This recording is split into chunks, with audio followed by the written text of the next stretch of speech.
கால்களே இல்லாதவர்கள், நடக்க முடியாதவர்கள், போலியோவில் அஃபெக்ட் ஆனவங்க, இப்படிப்பட்டவங்கள நம்ம பார்க்குறோம், ஆங்காங்கே பார்க்குறோம்.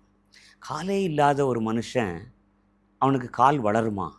அவன் நடந்து போவானா மற்றவங்கள மாதிரி? காலே இல்லை, பிறவிலே இல்லை.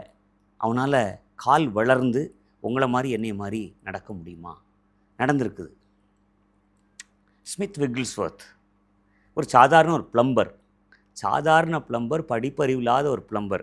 அவருக்கு ஏபிசிடி சொல்லி கொடுத்ததே அவங்க ஒய்ஃப் தான், பாலி. 27 பேரை உயிரோடு எழுப்பியிருக்கிறார். 27 செத்தவங்கள உயிரோட, இன்க்ளூடிங் இஸ் ஒய்ஃப், அவங்களுடைய மனைவியையும் சேர்த்து. ஒரு முறை ஊழியத்துக்கு போயிருக்கும்போது அவங்க மனைவி இறந்துடுறாங்க. சரி, நீங்கள் ரெடி பண்ணி வைங்க, நான் வரேன். வந்து அந்த பாடியை நிறுத்துறாராம்.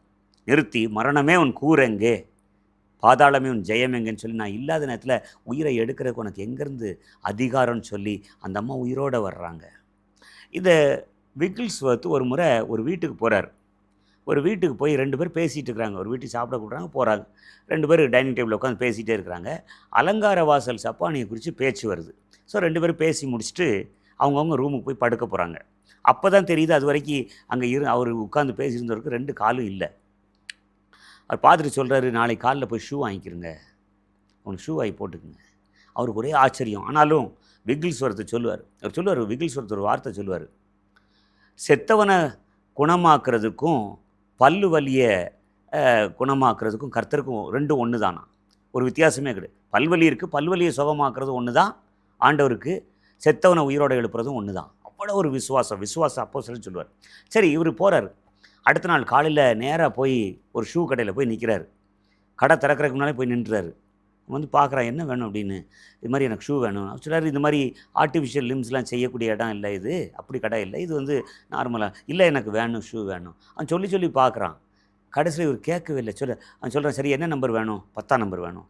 உள்ளே போய் ஷூவை எடுத்துகிட்டு வர்றதுக்குள்ளே கால் 2ம் வளர்ந்துருச்சாங்க. வளர்ந்து அந்த ஷூவை போட்டுட்டு தான் நடந்த வீட்டுக்கு வரார். Can you believe that? எதுக்கு சொல்கிறேன்னா, இதே ஸ்மித் விக்கிள்ஸ்வர்த் தான் சொல்லுவார் இன்னொருத்த பேசிகிட்டு இருக்கும்போது, இதுவரைக்கும் எட்டாத அந்த சிகரத்துக்கு நீ எப்பொழுது அந்த எல்லையை தொட்டு எப்பொழுது அந்த சிகரத்தை அடைய போகிறாய், ஆவிக்குரிய சிகரத்தை எப்பொழுது அடைய போகிறாய் என்று கேட்கிறார்.